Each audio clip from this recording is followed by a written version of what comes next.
con el corazón convertido en un puño helado y la mente como una comarca bombardeada, así vagaba Leo por las calles de Ethelburg, o quizá eran las de siempre, pero transfiguradas por el espanto.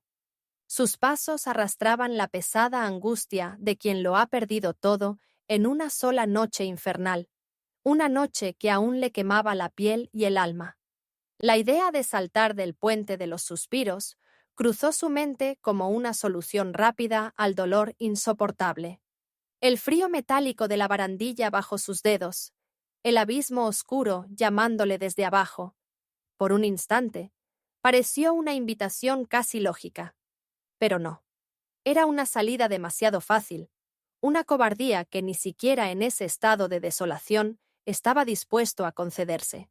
Se alejó del pretil, los pies moviéndose por pura inercia. ¿Cómo pudo Sofía? ¿Cómo pudo mirarlo a los ojos y escupir aquellas palabras? Usar contra él el eco de su padre, su cruel veredicto de sombra de nadie. Esa frase que había marcado su infancia con hierro candente y que él le había confiado en un momento de absoluta desnudez emocional. Eso no era solo una ruptura, era una ejecución. En medio de la confusión, un último destello de lucidez le guió. Sus dedos, torpes y temblorosos, marcaron el número de Marco. La voz de su amigo, y luego la de Alex, sonaron como un ancla en mitad de la tempestad. Llegar a su pequeño apartamento en el centro fue como alcanzar un faro tras un naufragio. Entre sollozos ahogados, les contó la pesadilla, la furia inexplicable de Sofía, los insultos, la acusación de infidelidad, sus plantas destrozadas en el suelo de aquel loft que había sido su hogar. Escucharon en silencio, hasta que Marco, con cautela, sembró la primera duda ponzoñosa. ¿Y sí? ¿Y si fue ella, Leo? ¿Si te engañó y todo esto es solo una excusa elaborada? La idea le golpeó como un mazazo. ¿Sofía? Parecía imposible, pero después de lo vivido, ¿qué era imposible ya? Le ofrecieron una cama improvisada, un té caliente y un espacio seguro. Pero justo cuando pensaba que el dolor no podía ser más profundo, descubrió que Sofía había decidido llevar su ejecución al circo de Red Social X.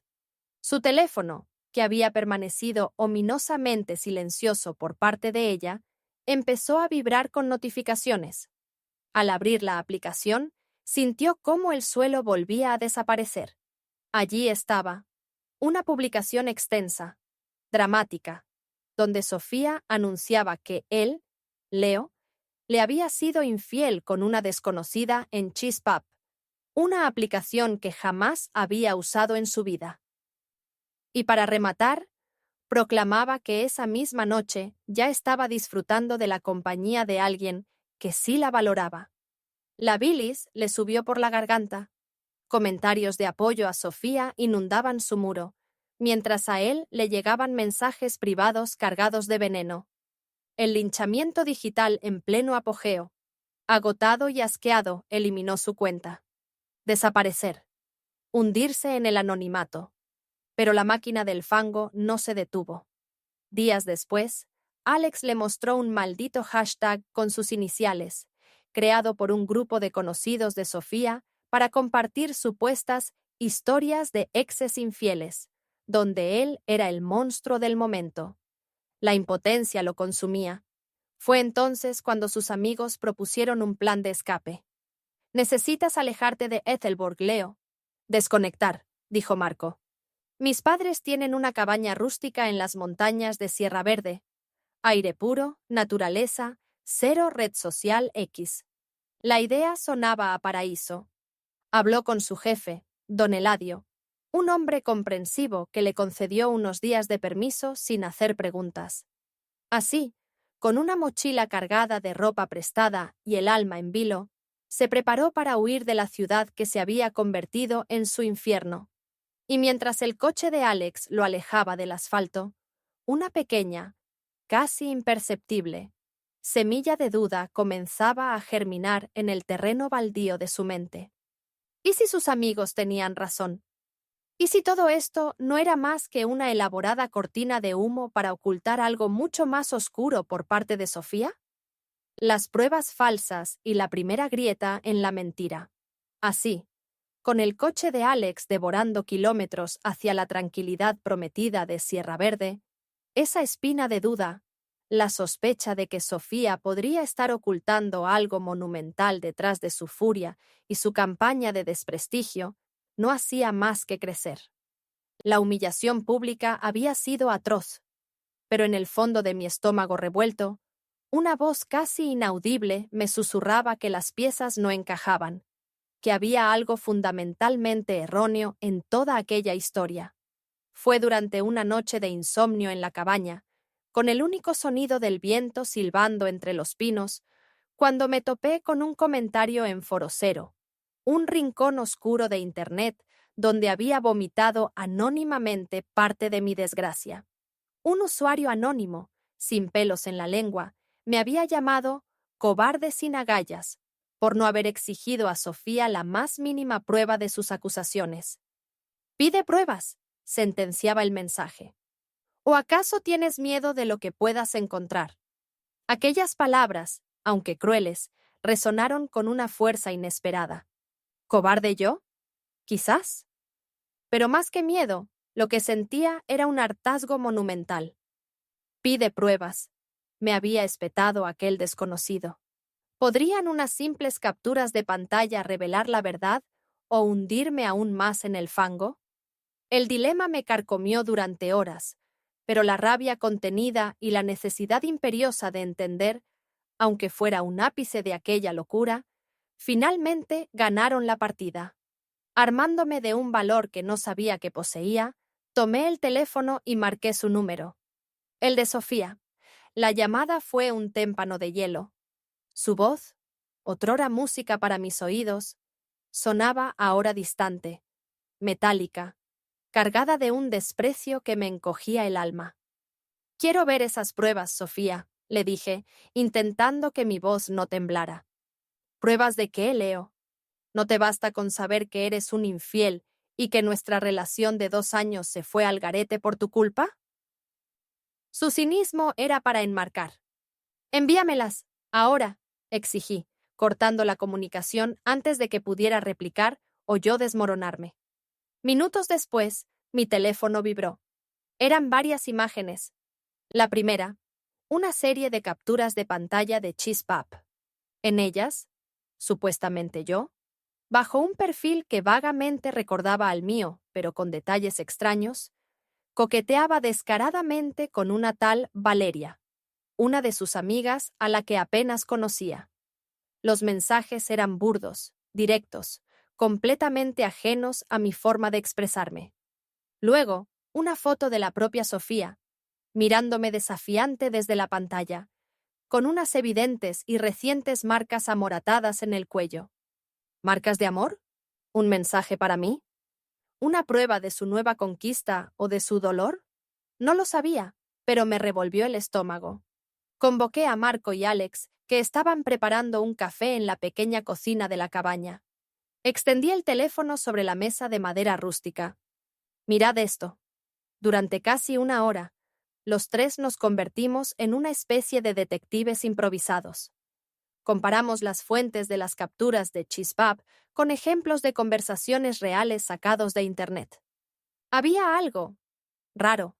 La alineación del texto, ciertos iconos. Alex, que era diseñador gráfico, fue el primero en señalarlo. «Esto parece montado, Leo, y de forma bastante torpe, si me preguntas». Marco apoyó la moción. «Además, fíjate en esta otra foto que supuestamente Valeria le envió a Sofía para delatarte. La perspectiva es extraña, como si alguien la hubiera tomado por encima del hombro de Valeria mientras usaba el teléfono. ¿No te parece sospechoso?» Lo era. Terriblemente sospechoso. La confusión inicial dio paso a un torbellino de emociones contradictorias. Por un lado, una incipiente y frágil esperanza. ¿Y si yo no era el monstruo que Sofía pintaba? Por otro, una furia creciente. ¿Se habría atrevido a falsificar pruebas para destruirme? Me sentí un completo idiota por no haber exigido esto desde el principio, por haber permitido que su palabra me aplastara sin cuestionarla. Pero también sentí una rabia helada hacia ella, hacia esa posible manipulación. Como si leyera mi mente a kilómetros de distancia, un nuevo mensaje de Sofía iluminó la pantalla. Corto, brutal, directo a la yugular. Sí, Valeria me lo contó todo. Coincidió contigo en Chispap y me mostró vuestros asquerosos mensajes. ¿Sabes lo que se siente al ver cómo el hombre que amas te traiciona así, después de 2 años? Pues yo sí. Por eso me acosté con David, nuestro amigo David, para que aprendieras la lección. La respiración se me quedó atrapada en el pecho. Así que esa era su justificación, su venganza. Las piezas comenzaban a moverse en un tablero cada vez más oscuro y retorcido. Ya no era solo una acusación de infidelidad, era una confesión de la suya, envuelta en un manto de supuesta justicia poética. La semilla de la duda que había germinado en mi interior comenzaba a echar raíces profundas, anunciando una tormenta aún mayor. El viaje a Sierra Verde, pensado como una vía de escape, se estaba convirtiendo en la antesala de una confrontación inevitable, una donde la verdad, por dolorosa que fuera, tendría que salir a la luz, desenmascarando la conspiración. La confesión en el café. El viaje a Sierra Verde, a la cabaña rústica de los padres de Marco, fue un bálsamo inesperado.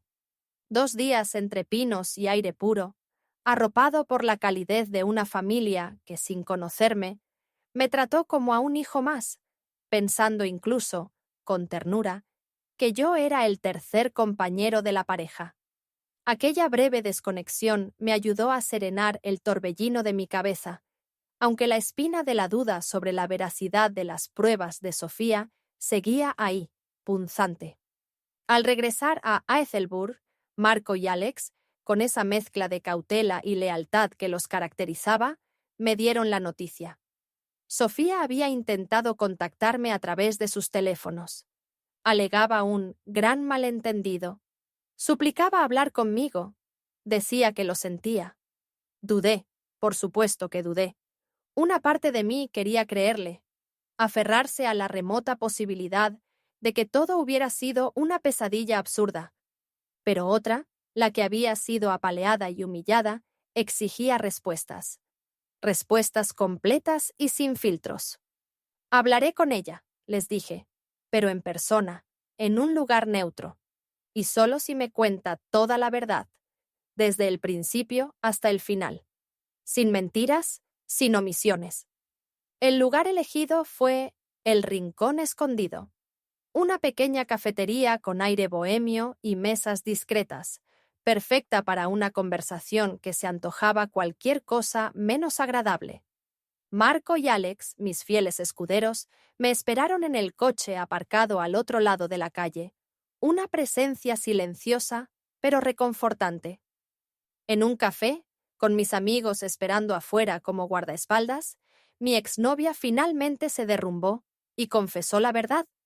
Una verdad tan ruin que involucraba a sus mejores amigas y un plan para destruirme. Sofía llegó puntual, con los ojos hinchados y el rímel corrido. Intentó un abrazo que esquivé con un movimiento frío, casi imperceptible. Nos sentamos, y el torrente de lágrimas y palabras comenzó a fluir. Un relato enrevesado y lleno de autojustificaciones que escuché con una mezcla de náusea y una extraña, gélida claridad.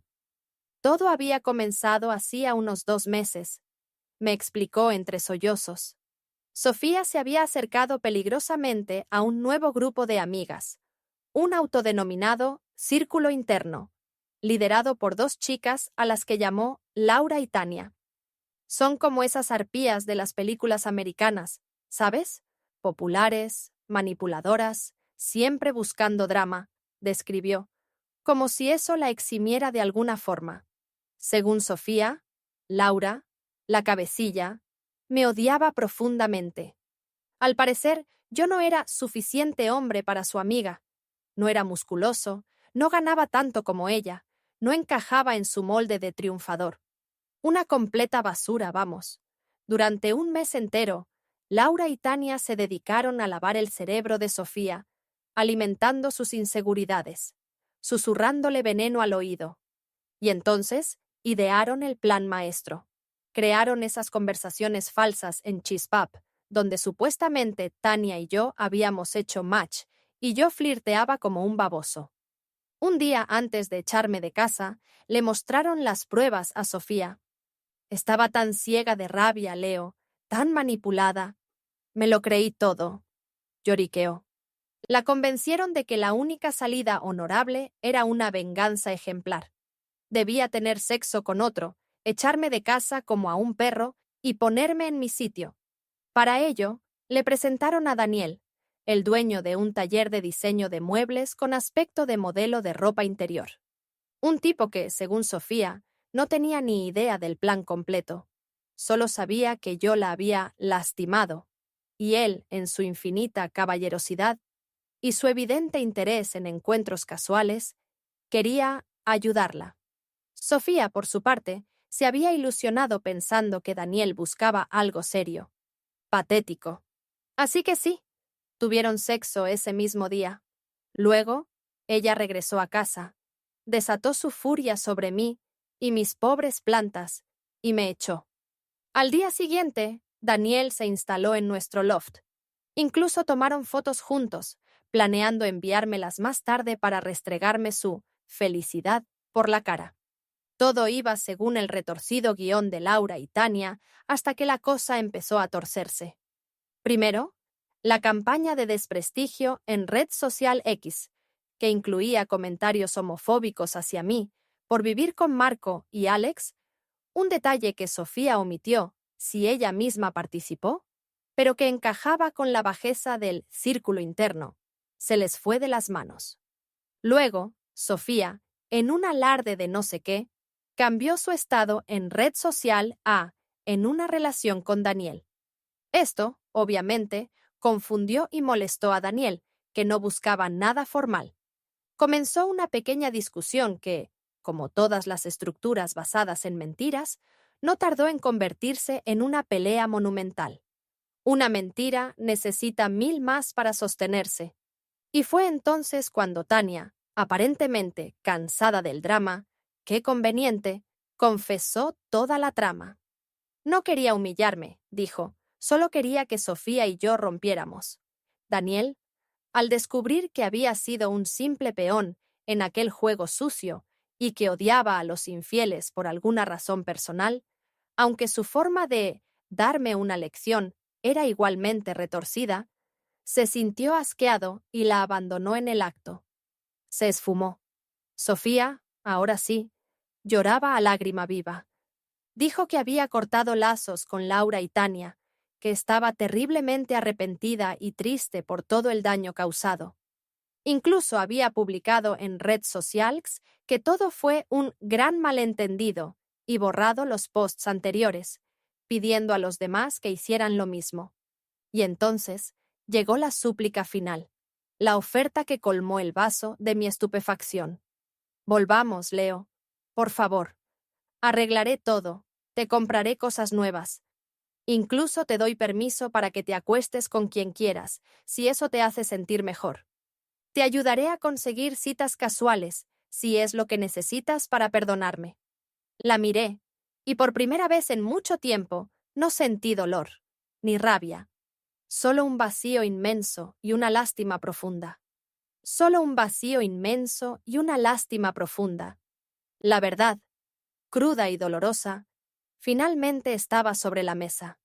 Y con ella, todas las cartas de una partida que yo nunca había querido jugar. Cerrando el capítulo, la negativa y la promesa de un nuevo comienzo. La miré, y por primera vez en mucho tiempo, no sentí dolor, ni rabia.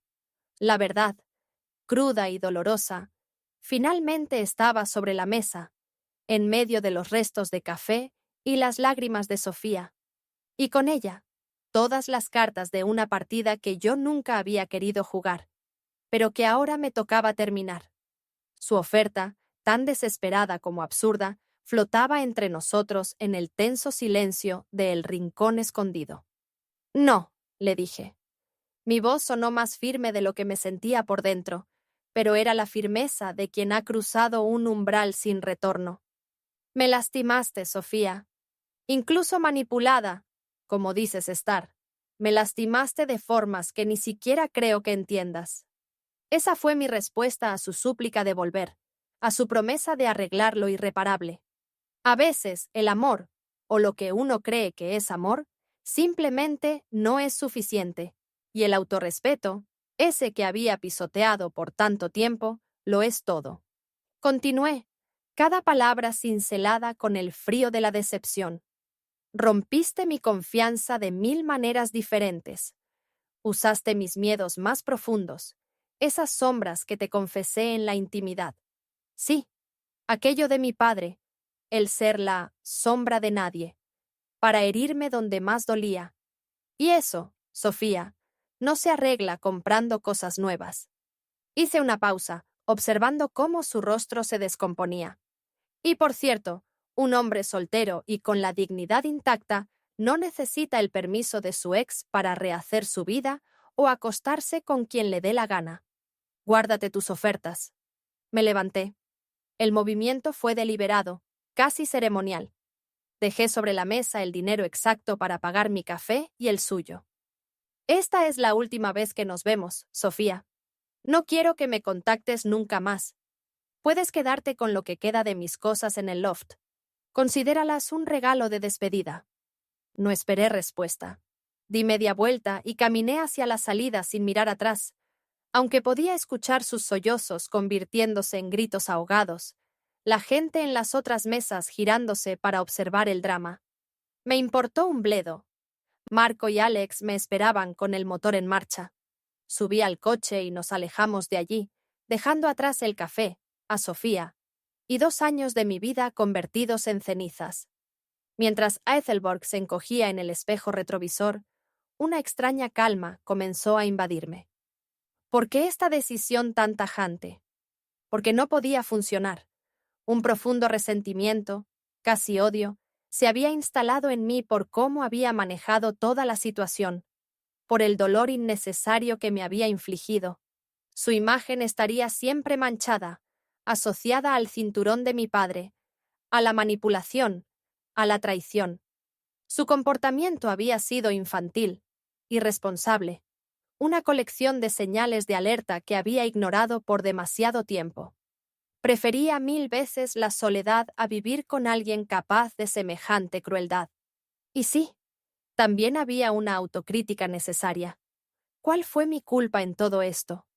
No haberme defendido desde el primer día, desde el primer insulto, desde la primera falta de respeto. Pero ya no más. Aún era joven.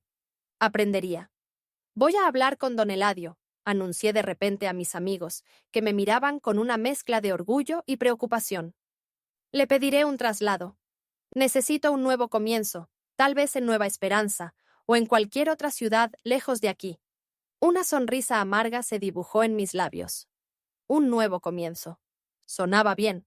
Y en ese instante, también quise agradecer en silencio a todas esas voces anónimas en la red, incluso al tipo de forocero, que, a su manera, me habían empujado a buscar la verdad y, finalmente, a encontrar mi propia voz. Lecciones de las cenizas. Reconstruyendo la vida. Después de la traición, dejando atrás el café y una relación hecha añicos, un nuevo horizonte, aunque incierto, se abría ante mí, teñido con las lecciones amargas pero necesarias de la traición y la promesa incipiente de sanación. Aquella sonrisa amarga con la que anuncié a Marco y Alex mi intención de buscar un traslado a Nueva Esperanza, o a cualquier rincón del mundo lejos de Aethelborg, llevaba implícito un agradecimiento silencioso a esas voces en la red, anónimas, pero a menudo sabias, que me habían sacudido de mi letargo. Muchos me llamaron ingenuo en aquellos foros donde busqué un desahogo anónimo, otros, simplemente un cobarde sin espinas. Y quizás tuvieran parte de razón, pero de esta experiencia infernal, de ese descenso a los abismos de la manipulación y el desamor, resurgí con una lección invaluable grabada a fuego en el alma. Defiéndete siempre, desde el primer instante, porque tu paz interior, tu autorrespeto, valen infinitamente más que cualquier relación tóxica, por mucho que alguna vez la idealizaras. Reflexionar sobre todo lo vivido es como caminar sobre brasas aún calientes. Duele, sí, pero también ilumina. Las palabras de aliento de desconocidos en la red, aquellos que validaron mis sentimientos y me animaron a no quedarme con la versión de Sofía, fueron un faro en la oscuridad. Me enseñaron que no estaba solo, que el dolor compartido, incluso con extraños, es menos pesado. Y me reafirmaron en la convicción de que el autorrespeto es innegociable. Nadie, absolutamente nadie, tiene derecho a pisotear tu dignidad, a usar tus vulnerabilidades como arma, ni siquiera bajo el pretexto de haber sido, a su vez, manipulado. La responsabilidad individual, al final, siempre cuenta. ¿Y qué decir de la amistad verdadera, esa que se prueba en los momentos más oscuros? Marco y Alex no fueron solo amigos, se convirtieron en mis ángeles guardianes, en mi familia elegida. No solo me ofrecieron un techo y consuelo, sino que se enfrentaron con valentía al ciberacoso, denunciando los perfiles falsos y los comentarios homofóbicos que surgieron en aquella vergonzosa campaña de Red Social X orquestada para hundirme. Ellos me recordaron que, incluso en medio de la peor tormenta, siempre hay manos dispuestas a sostenerte. La lección más dura, quizá, fue la de la autodefensa tardía. Debí haber puesto límites mucho antes, no tolerar la primera falta de respeto, no justificar lo injustificable. Pero culparme eternamente tampoco sirve de nada. Lo importante es aprender, levantarse y seguir adelante con la cabeza alta. El dolor, aunque inmenso, ha comenzado a ceder, dejando espacio a una incipiente esperanza. Soy joven. El futuro, aunque incierto, está lleno de posibilidades. Y sí, albergo la convicción de que en algún lugar, en algún momento, encontraré a alguien que me valore de verdad, alguien con quien construir una relación sana, basada en la confianza y el respeto mutuo. Así que, si estás pasando por algo similar, si sientes que te ahogas en un mar de mentiras y manipulación, no te rindas. Busca ayuda. Apóyate en quienes te quieren bien y, sobre todo, valórate. Un nuevo comienzo siempre es posible. Yo estoy a punto de empezar el mío en Nueva Esperanza, y aunque el miedo intente asomar, la ilusión por reconstruirme, por renacer de estas cenizas, es mucho más poderosa. La vida sigue, y esta vez la escribiré con mis propias reglas.